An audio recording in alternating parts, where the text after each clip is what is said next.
Hi welcome to our channel. చాలా రోజుల తర్వాత మళ్ళీ చక్కటి వీడియోతోని మీ ముందుకు రావడం జరిగింది. అదేంటంటే తెలంగాణ రాష్ట్ర ముఖ్యమంత్రి రేవంత్ రెడ్డి గారి పైన ఢిల్లీ పోలీసులు ఎఫ్ఐఆర్ నమోదు చేయడం జరిగింది. మన ముఖ్యమంత్రి రేవంత్ రెడ్డి గారికి నోటి దూల ఎక్కువ అన్నమాట. ఆయనకు ఏది కూడా మాట్లాడాలా ఏది మాట్లాడద్దా అనేది ఏం తెలియదు. ఇష్టం వచ్చినట్టు నోటికి ఏదైతే అది వాగుతాడు. అదేవిధంగా తెలంగాణ రాష్ట్రంలో సాధ్యంగానే 6 వాగ్దానాలు ఇచ్చేసి 6 వాగ్దానాలు అంటే 6 గ్యారెంటీలు ఇచ్చేసి సాధ్యంగానే హామీలను ప్రజలకు ఇచ్చేసి ఇప్పుడు కుర్రో మొర్రో అని తలకాయ పట్టుకొని దేశాలు మొత్తం రాష్ట్రాలు మొత్తం తిరుగుతాడు రేవంత్ రెడ్డి. ఈ రేవంత్ రెడ్డి ఉండేటోడు ఉండక అమిత్ షా మీద నరేంద్ర మోడీ మీద ఒక ఫేక్ వీడియో అనేది క్రియేట్ చేసి సోషల్ మీడియాలో దేశం మొత్తం చక్కెర కొట్టేటట్టు తిప్పిండంట. భారత రాజ్యాంగాన్ని మార్చేస్తాను, ఎస్సీ ఎస్టీ బీసీ మైనార్టీల రిజర్వేషన్ మార్చేస్తాను, ఇక ఎస్సీ ఎస్టీ బీసీల రిజర్వేషన్లే మార్చేస్తాను, ఎస్సీ ఎస్టీల రిజర్వేషన్కి అయితే ఇక దానికి దిక్కే లేదని చెప్పేసి ఒక వీడియో చేసి ఆ వీడియోను మొత్తం దేశం మొత్తం చక్కెర కొట్టే విధంగా తన సొంత ఏదైతే సోషల్ మీడియా వారియర్స్ అని పెట్టుకున్నాడో దాని నుండి ఆ వీడియోను పోస్ట్ చేసిందంట. అది పోయి అమిత్ షా కంట్లో పడ్డదంట.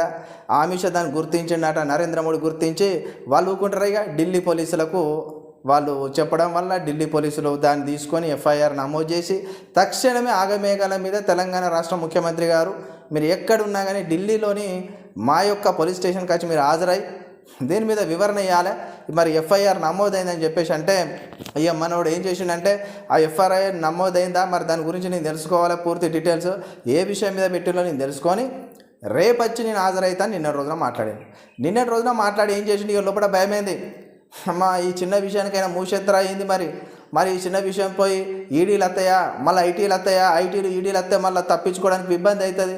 ముఖ్యమంత్రి పదవి ఎక్కి మళ్ళీ 3 నెలలు కూడా అవుతలేదు, 4 నెలలు కూడా అవుతలేదు. ఇదేం తలకై నొప్పి అనుకున్నాడో ఏమో రేవంత్ రెడ్డి. ఇక తను ఏం చేసిండంటే తన అనుచరంగాలతో కూర్చొని ఆ Congress party legal adviser team లాయర్లతో మాట్లాడుకొని 4 వారాలు నాకు సమయం కావాలి, ఎందుకంటే నేను కాంగ్రెస్ పార్టీలో నేషనల్ స్టార్ క్యాంపెయిన్ హోదాలో పర్యటన చేసి స్పీచ్లు దంచి కొడతానా, నోటికి ఎంత వాగుతానా, కాంగ్రెస్ పార్టీ ముఖ్యమంత్రి తెలంగాణగా ప్రాతినిధ్యం వహిస్తూ స్టార్ క్యాంపెయిన్ ఉండి అటు బీఆర్ఎస్ కేసీఆర్ పైన, బీజేపీ నరేంద్ర మోడీ పైన ఇష్టం వచ్చినట్టు మాట్లాడతానా, మతం పేరున రాజకీయాలు చేస్తాను నరేంద్ర మోడీ అంటానా, కేసీఆర్ ఏమో చచ్చిపోయాడు, కేసీఆర్ పార్టీ లేదు, కేసీఆర్ మాటలకు ఇక నమ్మకమే లేదు, తెలంగాణ ప్రజలని ఆగ మేఘాల మీద అచ్చరని మాటలు చెప్పుకుంటూ రాష్ట్రంలో తిరుగుతానా దేశంలో తిరుగుతానని చెప్పిండు. దానికి విన్న ఢిల్లీ మరి సెషన్ కోర్టు వారు ఏం చేశారంటే సరే స్టార్ క్యాంపెయిన్ ఉన్నాడుగా 4 వారాలల్లా మీకు సమయం ఇస్తాను, మీరు 4 వారాలు దాటగానే వచ్చి మా ముందట కనిపించిన తర్వాత మరి నువ్వు ఏమన్నావు ఏం సంగతి అనేది లెక్క తెలుస్తామని చెప్పిర్రంట. ఆ విషయానికి మన నరేంద్ర మోడీని యమదిట్టుడు తిడతాడంటే రేవంత్ రెడ్డి నా రాష్ట్రానికి వచ్చి నా రాష్ట్రానికి వచ్చి నా జాగాలకు వచ్చి నా ప్లేస్లకు వచ్చి నాన్నే నువ్వు రెచ్చగొడతావా, నాన్నే నా రాష్ట్రం మీదకి వచ్చి బెదిరిస్తావా అని చెప్పి నరేంద్ర మోడీ అంటాడు. రేవంత్ రెడ్డి గారు మీరు గిందికే రాజకీయ పరిణితి లేదు, మీకు గిదే రాజకీయమైన నాలెడ్జ్ లేదు. దేశ ప్రధాని దేశాన్ని మొత్తం ప్రధానే, 28 రాష్ట్రాలకు 6 కేంద్రపాలిత ప్రాంతాలకు ఆయన ప్రధానమంత్రి. నువ్వు ఆఫ్టర్ ఆల్ ఒక చిన్న రాష్ట్రానికి ముఖ్యమంత్రి. నువ్వు కేవలము 1,12,000 చదరపు కిలోమీటర్లతో విస్తీర్ణం ఉన్న రాష్ట్రానికి నువ్వు ముఖ్యమంత్రి. మరి నరేంద్ర మోడీ 32 లక్షల చదరపు విస్తీర్ణంతో కూడిన భూభాగానికి ప్రధానమంత్రి ఏడికైనా పోవచ్చు, ఏ మూలకైనా రావచ్చు, ఏ జిల్లాకైనా రావచ్చు, ఏ గ్రామానికైనా రావచ్చు. నీ ఊరికి వచ్చి నిన్ను బెదిరించిండా? నువ్వు ముఖ్యమంత్రి పదవిలో లేనప్పుడు బెదిరించిండంటే అది వేరు. నువ్వు ముఖ్యమంత్రివి, ఆయన ప్రధానమంత్రి పదవిలో లేను నిన్ను బెదిరించిండంటే అది వేరు. మళ్ళా ఆయన దేశ ప్రధాని నిన్నేం బెదిరించిండు, నీ గురించి మాట్లాడిండు, నీ పార్టీ విధానం గురించి మాట్లాడిండు నరేంద్ర మోడీ. దాంట్లో ఏం తప్పులు ఉన్నాయి? నన్నే బెదిరిస్తావా, నా ఏరియాకి వచ్చి బెదిరిస్తావా, నా జాగలకు వచ్చి బెదిరిస్తావా, నా సొంత రాష్ట్రానికి వచ్చి బెదిరిస్తావా?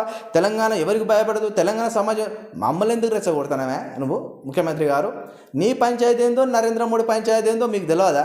మొన్నటిదాకా బడే బాయ్ అని నరేంద్ర మోడీ సంకల దూరితివి, ఆయన చోటాబాయ్ అని ఆయన సంకల దూరుసుకునే. మళ్ళీ ఇప్పుడు మీరు చోటాబాయ్ బడేబాయ్ పోయి మీరిద్దరు బద్ధమైన దుష్మన్ లెక్క తయారైపోతాయి. దానికి తెలంగాణ సమాజానికి ఏం అవసరం? ఎవరికి ఏం అవసరం లేదు. మీ రాజకీయ భాగవతాలు, మీ రాజకీయ చీకటి కోణాలు బంద్ చేయండి. ఇక దాన్ని ఎవడు నమ్మే పరిస్థితిలో లేడు. దాన్ని ఆఫ్ చేయండి, మీ దుకాణం బంద్ చేయండి. ఎవరిని నమ్మిద్దామని ఈ లొల్లీలు? నీ ఇంటికి వచ్చి బెదిరించినట్టు బాగా కొడతాను నరేంద్ర మోడీ పైన. నరేంద్ర మోడీ దేశానికి ప్రధాని, నువ్వెట్లా స్టార్ క్యాంపెయిన్ చేసుకుంటానో అని ఆయన పార్టీకి ప్రధానమంత్రి హోదాలో ఉండి ఆయన పార్టీని గెలిపించుకుని ఆయన చేస్తుండు. ఎవరికి వచ్చినట్టు వాళ్ళు వాగుతుళ్ళు, వాడుకోర్రి. ఇంకా నెల రోజులు ఉన్నది, ఇష్టం మధ్య నోటికి ఎంత అంత వాగుకోర్రి. జూన్ 4వ తారీఖున ఎవడు బాగోతాం ఏమవుతుంది, ఎవడు ఎక్కడ గెలుతాడు, ఎవడే మూలకు వంటాడో ప్రజలు నిర్ణయిస్తారు. ప్రజలు పిచ్చోళ్ళు కాదు, ప్రజలన్నీ గమనిస్తాను. మిమ్మల్ని తాట తీసి మేము ఉరికించి కొట్టే రోజులు ముందర ఉన్నాయని చెప్తారు ప్రజలు. రైతు బంధు పక్కన వేసుకున్నావు 7,000 కోట్ల రూపాయలు. ఆ 7,000 కోట్ల రూపాయలు ఎవరి జేబులో పోయినో చెప్పు అని అంటారు ప్రజలు. ఆ 7,000 కోట్ల రూపాయల లెక్క తెలిసినాకనే నువ్వు మళ్ళీ పోయి ప్రజా దర్బార్లో కూర్చోవాలి, నువ్వు మళ్ళీ పోయి అసెంబ్లీలో కూర్చోవాలంటారు తెలంగాణ ప్రజలు. 7,000 రూపాయలేమో బడా కాంట్రాక్టుల జేబులో నూకినావు, ఇక మెల్లగేమో రాష్ట్రం మీద పడి దేశం మీద పడి తిరుగుతావు. ఏమంటున్నావే నువ్వు ఒక స్పీచ్లా, ఒక అఫీషియల్ మీటింగ్లా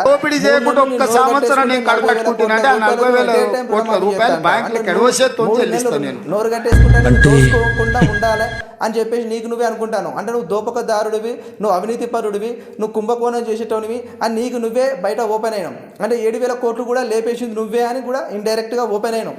ఇకనైనా సోయి తెచ్చుకొని మాట్లాడు, సోయి లేకుండా మాట్లాడు. ఒకసారేమో ఫ్రీ బస్సు విధానంలో తెలంగాణ రాష్ట్రంలో ఉన్నదే 3,50,00,000 జనం ఉన్నారు. అది అటు ఇటు కలిపితో 4 కోట్లు వేసుకో.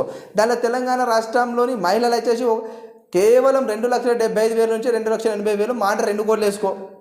ఆ 2 కోట్ల జనం ఉన్న మహిళలల్లో దాన్ని వాడుకున్నదే 35 లక్షల మంది వాడుకున్నారంట మహిళలు.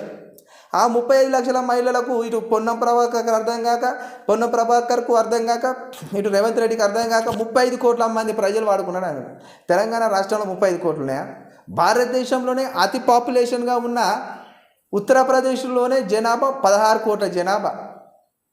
ఆ 16 కోట్ల జనాభాలనే లేరు 35 కోట్ల మహిళలు. ఇక్కడెక్కడ ఉంటారు?